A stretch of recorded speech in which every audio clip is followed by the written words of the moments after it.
कर रहा है।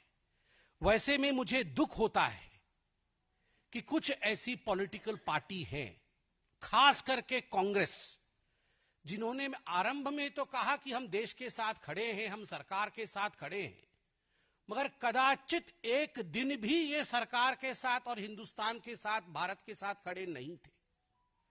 प्रथम दिन से ही, डे वन से राहुल गांधी, जयराम रमेश और तमाम उनके लोग, रॉबर्ट वाड्रा से शुरू करके तमाम कांग्रेस पार्टी के नेतृत्व ने भारत के सेना, भारत के शौर्य पर सवाल उठाया है। और ये सबूत गैंग खुश नहीं है।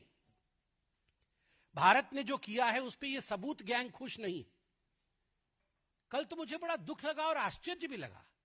आप सोच के देखिए, जयराम रमेश जो कि दाहिने हाथ है गांधी परिवार के, उनका बयान आता है और उनके बयान में कहा जाता है कि यहां आतंकवादी घूम रहे हैं और वहां जो है सांसद घूम रहे हैं। एक ही सांस में आपने आतंकवादियों को सांसदों के साथ समान कर दिया। अरे आप ये तो सोचिए कि जो सांसद घूम रहे हैं, जो सांसद बाहर डेलीगेशन में गए, वो घूमने नहीं गए, वो भारत के पक्ष को मजबूती से विश्व के दरबार में रखने गए। और उसमें आपके भी सांसद हैं, नाम हर कोई जानता है, आपके भी सांसद हैं जो अच्छे तरीके से देश के विषय को विश्व के पटल पे रख रहे हैं। और राहुल गांधी और उनके लोग कह रहे हैं कि आतंकवादी घूम रहे हैं और सांसद घूम रहे हैं। वो दिन भी था जब आतंकवादियों को पीएमओ बुलाया जाता था। तत्कालीन प्रधानमंत्री सोनिया जी के कहने पर आतंकवादियों को अपने घर, अपने निवास और अपने ऑफिस पे बुलाते थे। उनका सत्कार होता था, उन्हें तोहफा दिया जाता था। वह दिन भी हमें याद करना चाहिए जब सोनिया जी रोती थी आतंकवादियों के मृत शरीर को देखे, मृत देह को देखकर वो रोती थी। उनको कंट्रोल नहीं होता था कि क्यों ये आतंकवादी बाटला हाउस एनकाउंटर में मारा गया। वह दिन भी थे जब 26/11 के बाद राहुल गांधी पार्टी करते थे, बड़ी बड़ी पार्टियां मनाते थे। वो लोग आज कह रहे हैं कि आतंकवादी घूम रहे हैं और सांसद घूम रहे हैं। और मुझे तो दुख होता है कि राहुल गांधी, रेवंत रेड्डी और रमेश जी सभी पूछ रहे हैं, बताओ कितने जहाज गिर गए हिंदुस्तान के। ये डे वन से पूछ रहे हैं, बताओ कितने जहाज गिर गए हिंदुस्तान के। ये कोई सवाल है? आपको समझ नहीं है? भारतवर्ष ने, भारत की सेना ने 9 आतंकवादी अड्डों को ध्वस्त किया। सैटेलाइट इमेज दिखाया गया। बकायदा डीजीएमओ ने जब प्रेस कॉन्फ्रेंस किया तो तथ्य रखे गए, इमेजेस दिखाए गए। देन एंड नाउ, पहले कैसे था ये मरकज, अब क्या हुआ है, ये सारी तस्वीरें दिखाई गई।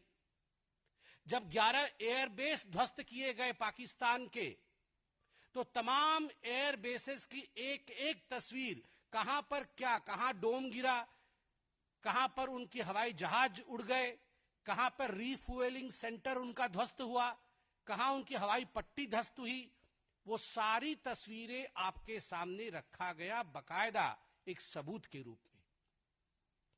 अगर जहाज गिरता है तो उसका रैकेज होता है, मलबा होता है। अगर जहाज गिरती है तो उसका सैटेलाइट इमेज होता है।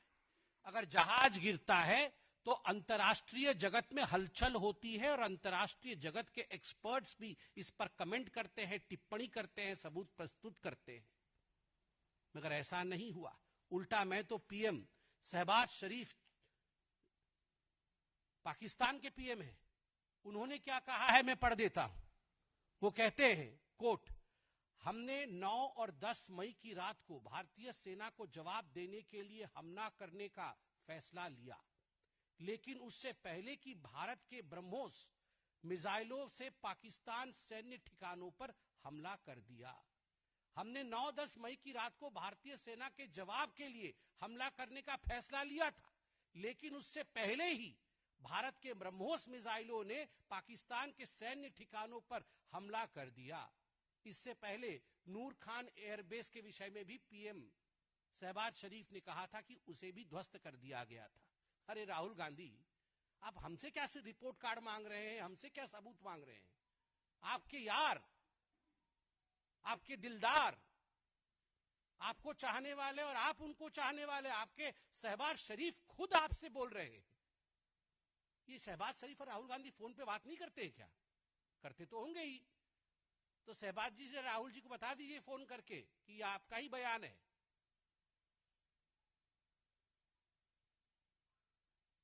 राहुल पूछ, और देखिए